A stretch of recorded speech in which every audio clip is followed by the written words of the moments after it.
Hey guys, and welcome back to another video. In today's video, we will be doing another tier list for the revamped Cygnus classes. It'll be a short video since there aren't a lot of classes to rank. I'd like to put a disclaimer since I only played Dawn Warrior past 5th job and the rest to 4th job. So, this tier list does not encapsulate the majority of the class's 5th job journey, but without further ado, let's get right into it. Let's start with Dawn Warrior. Dawn Warrior has been slightly updated with a new attack skill. The solar and lunar attack skills have been slightly changed, although you can stay in one of those stances, but you don't get the extra lines and stacks for Cosmic Orb.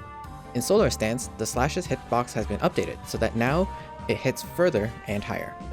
In lunar stance, this is where some of the controversy is. Lunar Divide has become a projectile skill, and so that basically means that there will be some animation time before you can cast the next skill. In a bossing situation, your DPS will tank a little bit because of this. It's also not advised to stay permanently in solar stance since you'll only get the +1 attack speed. In lunar stance, you actually get 2 times damage lines, so you'll have to live with this for the rest of your journey. Unless you're just super funded and can still one-shot mobs only in the solar stance, and if you don't care about the Cosmic Orb stacks, then you do you. If you do care, then you will have access to Cosmic Shower, which you can pop down and it will deal damage to enemies for you.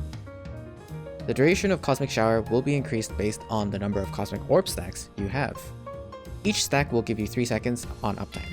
You also get access to a few dashes as a Dawn Warrior. Moving on to 5th job, this is where the bread and butter is. You unlock 4 amazing skills to use: Elysion, Soul Eclipse, Flare Slash, Cosmos. Let's start with Elysion. This is your easy bossing and mobbing skill which lasts for 40 seconds. Click it and go to town. There's no need to charge it anymore. Next, let's talk about Soul Eclipse.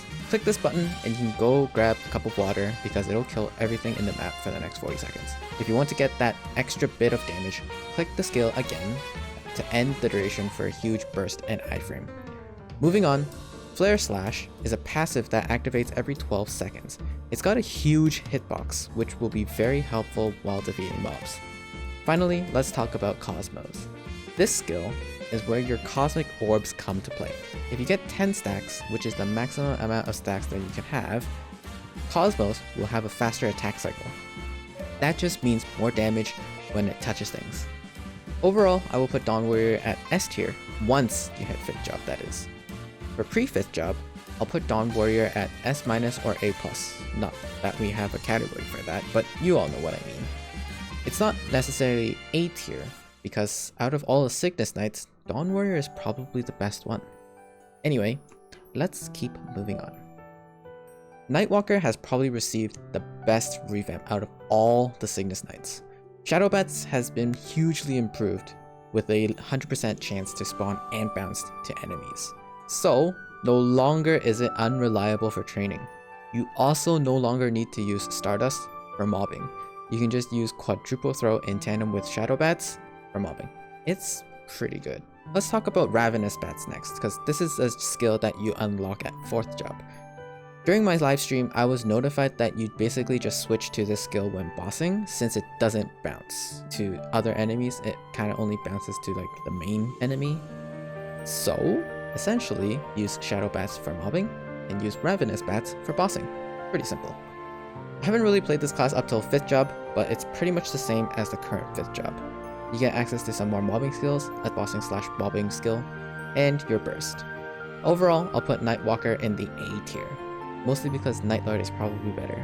I mean, just look at the burst that they have. Next up is Thunderbreaker. Now, I must say, this class is pretty fun to play, but you might break your wrist. Once you hit 4th job, you have 2 combos that you should chain for maximum DPS. Chain Flash, Tidal Crash, and Thunderbolt together for mobbing. Chain Flash lets you blink towards enemies. Tidal Crash is a dash, and Thunderbolt is to mob. For bossing, chain Thunderbolt and Annihilate together. You can also use God of the Sea or your Whale and Typhoon for extra mobbing and damage. 5th job has not really changed, so you get to keep the Shrek key. Overall, if you're looking for a fun class to play, I would recommend Thunderbreaker. If you're lazy, just go play Buccaneer. So I'll put this class at S tier, also for Shark. Alright, moving on to Blaze Wizard. I'll put this class at B tier, not because it stands for Blaze, but There's not much that has really changed about this class, just a few, I would say, reskins. The biggest one being the level 140 hyperskill, which I will give props to. It's insanely good, but there's a huge caveat to it.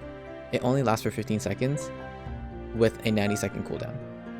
So there's a 75-second downtime, a minute and 15 seconds like downtime that you can't use the skill. During my live stream, I did theorycraft that if you roll your inner ability to cooldown skip chance, you may be able to extend the duration from 15 seconds to 30 seconds, but I'm pretty sure this doesn't work, which is why it was just a theory. The other suggestion that I got was to roll for passive skills level increase so that you get a permanent upgrade to your skills.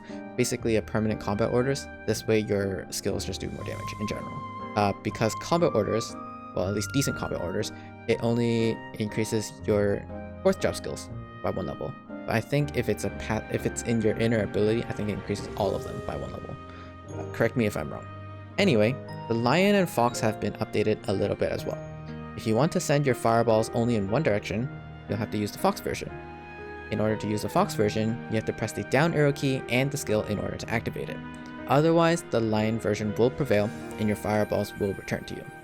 If you put the skill into your automatic pet buff, it will automatically use the lion version for you after the buff expires, so be careful.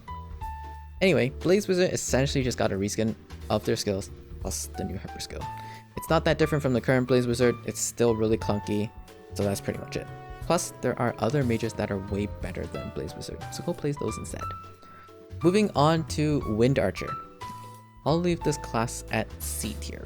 There's not much that has changed about this class. It's also, again, just a simple reskin of their skills, and now requires wearing sunglasses to play, because the animations are just so damn bright.